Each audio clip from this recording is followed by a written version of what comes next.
Oh, sweet, merciful Lord. For a health care bill that everybody supposedly loves, House Republicans sure are spending a lot of time defending it. Today, House Speaker Paul Ryan did his very best to sell the plan to replace Obamacare as exactly what the nation needs.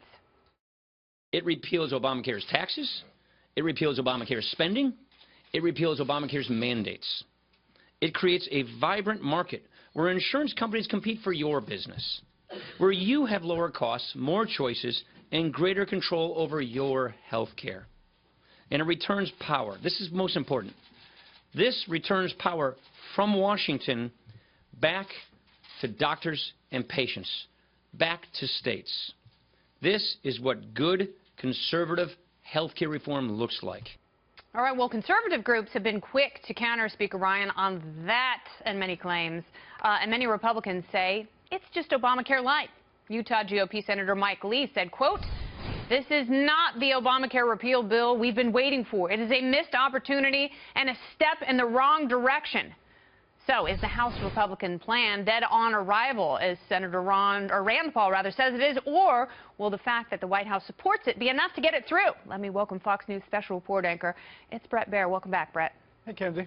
Lots to discuss here. There are Republicans shooting from various angles. So what happens if the bill is, as Rand Paul says, DOA?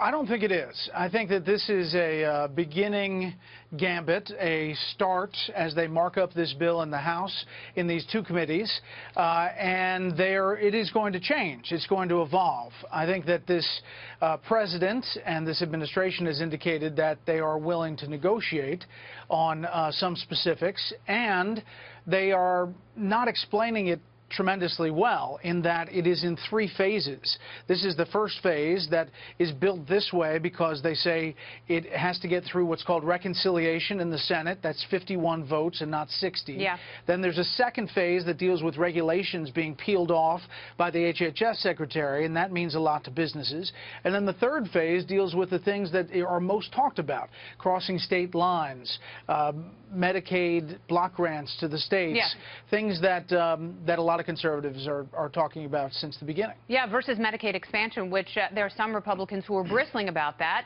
because they come from states where that Medicaid expansion is very popular, and they have millions of citizens on those rolls as it is.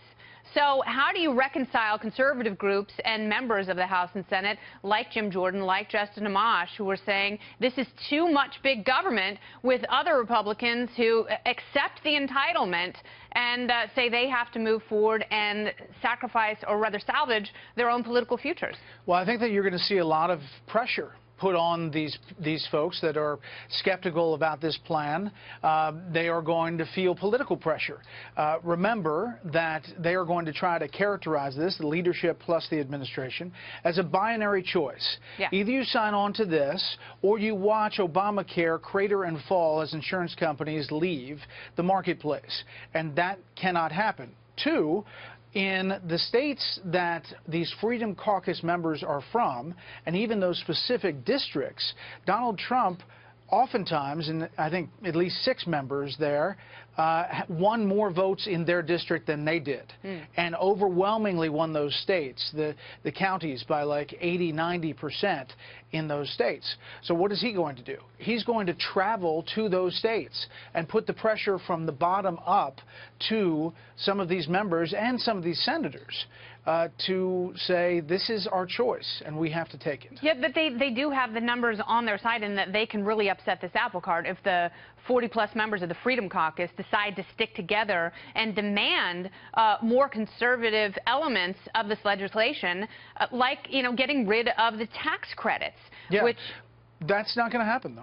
It's not going to happen. I mean, because you're going to have to restructure the whole thing, and the way they have it structured is, again, a binary choice. Now, they're going to decide whether this is something they can stomach or not. Yeah. And depending on how much political capital the president puts into this, there's going to be heavy pressure to get it done, because you can't get tax reform done until you get this off the table. No, you're absolutely right. And if this were the only thing on the president's docket, that would be different. But he cannot spend all of his political capital the way President Obama was able to, because he does have to tackle tax reform, and, you know, not to mention he has to get that Supreme Court justice confirmed. Yeah, and the other thing is if you look at the Democrats who are up for re-election, 11 of them, Trump also won 80 to 90% of the counties in their states. So don't think that the pressure is just on Republicans. No. There are some Democrats like Joe Donnelly in Indiana. I mean, he can feel the heat from the other side. Yeah, that's right. And, you know, some of his colleagues, Joe Manchin and Claire McCaskill, have said that they are not going to support a filibuster of Neil Gorsuch. And, you know, that means that he is essentially guaranteed confirmation. Well, that's right. And I don't think there's going to be a huge fight on Gorsuch. I think that the huge fight they will save their powder for is the next Supreme Court justice. All right. Bret Baier, thank you so much for being here. Always appreciate it. See you, Kennedy.